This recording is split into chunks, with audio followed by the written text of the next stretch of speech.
I didn't notice it at first. Because I was already struggling. Life had been heavy for months. My mind was tired. My heart was exhausted. And I felt like I was falling apart quietly. She knew I wasn't okay. She knew I was fighting for my mental health. She knew I was barely holding myself together. And she said she'd be there for me. Said she'd support me. Said she wouldn't leave me alone in the dark. But promises always sound beautiful when they're whispered in the warmth of comfort. It's when life gets cold that you see who really stays. When everything around me felt overwhelming, she was the one person I counted on. Her presence made me feel grounded. Her voice made me feel calm. Her arms felt like a home when my mind felt like a storm. So I trusted her. More than I trusted myself. More than I trusted anyone. And that trust is exactly what destroyed me. It started small. Short replies. Late night, I'm tired, messages. Sudden mood swings.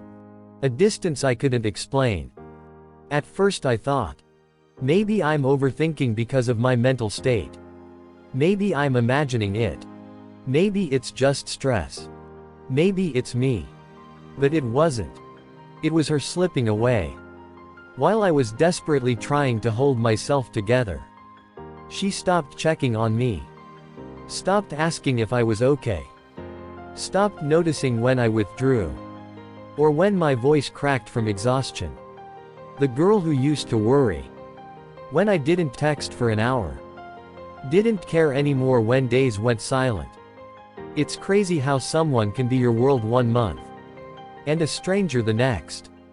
She told me she met someone at work who was just easy to talk to. Someone who understood her. Someone who didn't judge her. And that sentence hit me harder than anything. He understands me. Because I suddenly realized she wasn't becoming distant because of me. She was becoming distant because she had somewhere else to go. She came home later than usual. Her clothes smelled different. Not perfume. Not sweat. But something else. A smell that didn't belong to our home. She avoided eye contact. And showered immediately. My chest tightened. My mind spiraled. Not because I was paranoid. But because deep inside, I already knew.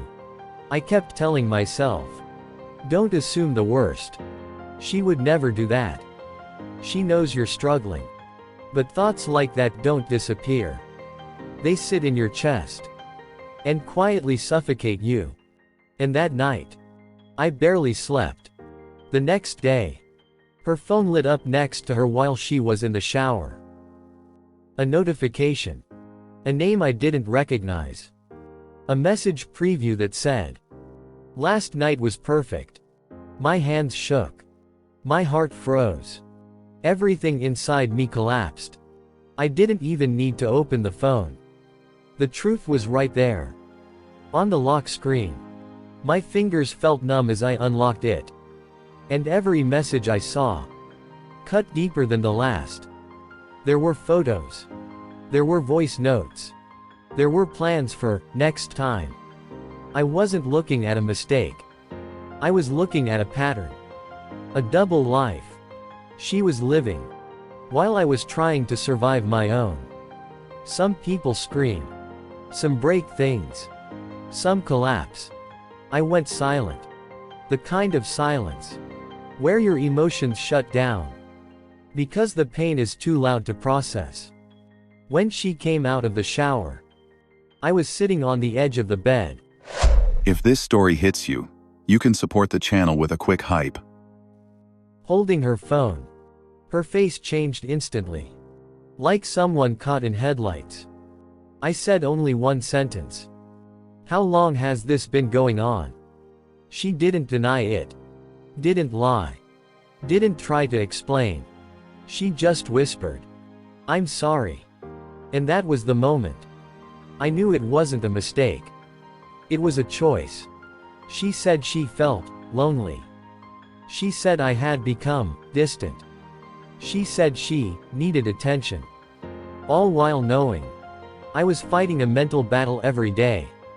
I realized then her love had conditions. Her loyalty had limits. Her empathy had an expiration date. She cried, begged, blamed herself, blamed me, blamed stress, blamed timing. But betrayal isn't a storm. It's a decision. And she made that decision while I was barely holding myself together. Leaving wasn't easy. My hands shook the entire time. My heart kept breaking over and over again. But staying would have destroyed whatever pieces of me were left. So I packed. Quietly. Slowly. Painfully. When I walked out, I heard her collapse behind me. But I didn't turn back. Not because I didn't care, but because I finally cared about myself. It was heavy. Cold. Quiet. But at least it was honest. For the first time in months, there was no lies in the room with me. Healing isn't soft. Healing is ugly.